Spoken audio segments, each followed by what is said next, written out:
नाही, मी आत्ताच त्यांच्या नामदेव ढसाळांच्या जीवनावर जो चित्रपट येतोय त्यांच्या दिग्दर्शकांशी आत्ता मी बोललो.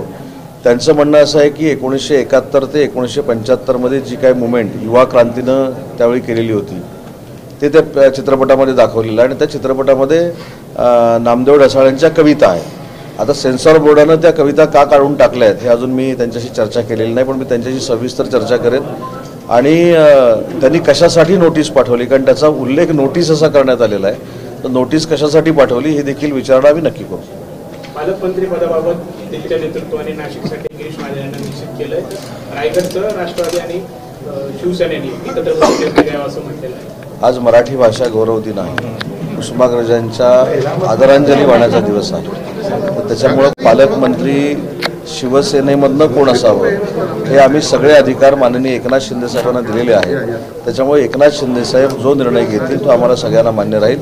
परंतु मला असं वाटतं की आजचा दिवस पालकमंत्री कोण होणार याच्यापेक्षा कुसुमाग्रजांना तात्यासाहेबांना आदरांजली वाहण्याचा आहे आणि त्यांनी जे लिहून ठेवलेलं साहित्य आहे ते नाशिककरांपर्यंत पोचावं आणि नाशिकमधनं महाराष्ट्रामध्ये पोचावं यासाठी या उद्देशानं आज कार्यक्रमाला मी उपस्थित होतो. मराठी पाट्याचा प्रश्न नेहमी दिसतो, अनेक आंदोलन राजकीय होतात.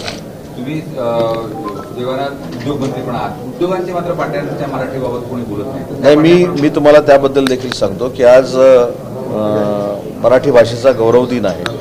मराठी भाषेला अभिजात भाषा हा दर्जा माननीय पंतप्रधान महोदयांनी दिलेला आहे. पुढच्या 8 ते 15 दिवसामध्ये मी पूर्ण पोलीस विभागाची एक बैठक मराठी भाषेच्या निमित्तानं स्वतः घेणार आहे. मराठी फलक असले पाहिजेत, मराठी भाषा बोलली गेली पाहिजे आणि त्याच्यापेक्षा पुढे जाऊन एक फॅशन निर्माण झालेली आहे की मराठी भाषा बोलू नये अशी सांगणारी विकृत प्रवृत्ती काही ठिकाणी काम करते. मी सगळीच असं म्हणणार नाही, पण काही ठिकाणी काम करते. याचा बंदोबस्त कसा करावा यासाठी मी 8 ते 15 दिवसामध्ये एक व्यापक बैठक सगळ्या पोलीस अधीक्षकांबरोबर घेणार आहे, राज्यस्तरावरच्या पोलीस अधिकाऱ्यांबरोबर घेणार आहे आणि त्याच्यातनं नक्की तुम्हाला चांगलं घडलेलं दिसेल. राष्ट्रवादीचे आमदार अमोल मेटकर यांनी आपल्या शिवसेनेच्या मंत्र्यांच्या ओएसडीवर काही लाचखोरीचे वगैरे आरोप केले, पीए आणि ओएसडीवर कुठेतरी टार्गेट केलं जातं असं दिसत आहे. कारण मागची सरकारमधले जे मंत्री होते अब्दुल सत्तार असेल, तानाजी सावंत त्यांच्यावर आरोप केले. आता अमोल मेटकरी बोलले त्यांच्यावर आम्ही काय बोलायचं. अमोल मेटकरींवर आमच्या शिवसेनेवर त्यांनी आक्षेप घेतला असेल, आमचे शाखा प्रमुख किंवा विभाग प्रमुख बोलतील, मी किंवा दादासाहेबांनी किंवा मंत्री महोदयांनी बोलावं असं काय. अमोल मेटकरींनी फार मोठं आमच्याबद्दल बोललं आहे आणि आम्ही बोलून त्यांना कशाला मोठं करायचं. त्यांना जाब बनकर साहेब विचारतील, आमचे अजितदादा विचारतील, तटकरे साहेब विचारतील.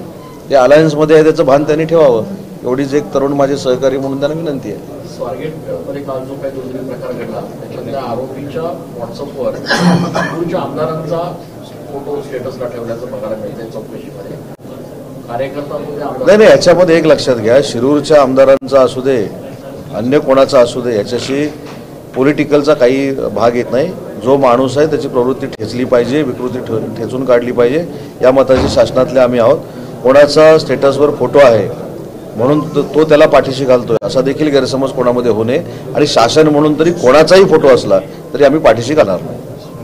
महिलांची सुरक्षा या निमित्तानं ऐरणीवर आली आहे. एसटी बस मार्गांमध्ये मागे शाळेच्या बाबतीत झालेला होता हा प्रकार औद्योगिक वसाहतींमध्ये सुद्धा घडू शकतो, कारण की बऱ्याच महिला त्या ठिकाणी काम करत असतात. नाही, आजच्या प्रसंगानं किंवा कालच्या प्रसंगानं एक वेगळ्या सूचना सगळ्याच मंत्रालयाला तशा मिळालेल्या आहेत आणि म्हणून आपण सांगितलेली वस्तुस्थिती खरी आहे की MIDCमध्ये देखील कशा पद्धतीनं महिलांचं संरक्षण करून ते सुरक्षित राहतील आणि ही विकृती फोफावणार नाही यासाठी देखील आम्ही प्रयत्न करू. पुण्याच्या या घटनेनंतर शक्ती कायद्याची पुन्हा चर्चा होऊ लागलेली आहे.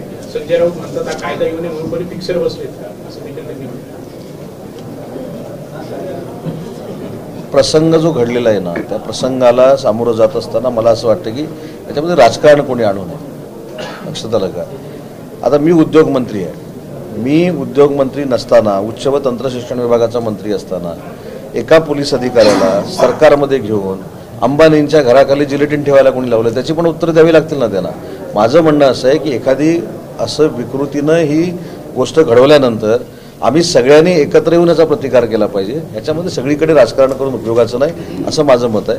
आणि मला असं वाटतं की त्यांना जे काही टीका करायची त्यांनी करून ते अनेक वेळा मोकळे झालेले आहेत, रोज आमच्यावर करतात आणि विशेषतः शिंदेसाहेब आणि शिंदेसाहेबांचे आम्ही सहकारी यांना तर आम्हाला अंगवळणी पडलेलं आहे. त्याच्यामुळे त्यांना आम्ही फार त्याला काय म्हणतो असं सिरियसली घेतो अशातला भाग नाही. पण कालचा जो प्रसंग आहे तो 100% निषेध करण्यासारखा आहे. 100% ती विकृती ठेचली पाहिजे.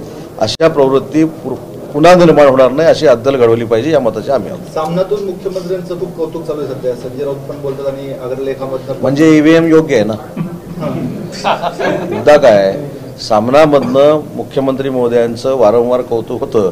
याचा अर्थ आम्ही सगळे जे निवडून आलेलो आहोत ते लोकशाही पद्धतीने निवडून आलेलो आहोत आणि त्यांचा जो पराभव झाला आहे तो अशा प्रवृत्तीमुळे झाला हे सिद्ध झालं.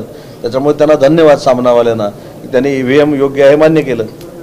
कुंभमेळ्याची बैठक झाली त्यामध्ये दोन्ही उपमुख्यमंत्री गेले. ताळमेळ कुंभमेळ्याच्या बैठकीला कालच्या दोन्ही उपमुख्यमंत्री नव्हते तर ते ताळमेळ नाही असं दिसून येतं. आता एखाद्या गोष्टीमध्ये जर दादासाहेबांनी मिटिंग लावली, मला बोलवलं, माझ्या मतदारसंघात एखादा कार्यक्रम असेल, मी येऊ शकलो नाही, याचा अर्थ काय दादांमध्ये आणि माझ्यामध्ये ताळमेळ नाही असं आहे का? मला असं वाटतं की अगदी चांगल्या पद्धतीनं तिन्ही नेते काम करत आहेत. आम्ही महायुतीमध्ये काम करतो ह्याची जाणीव मुख्यमंत्री दोन्ही उपमुख्यमंत्र्यांना देखील आहे. त्याच्यामुळे भविष्यामध्ये तुम्हाला ब्रेकिंग मिळणार नाही त्याची दक्षता आम्ही घेत जाऊ ना. थँक्यू.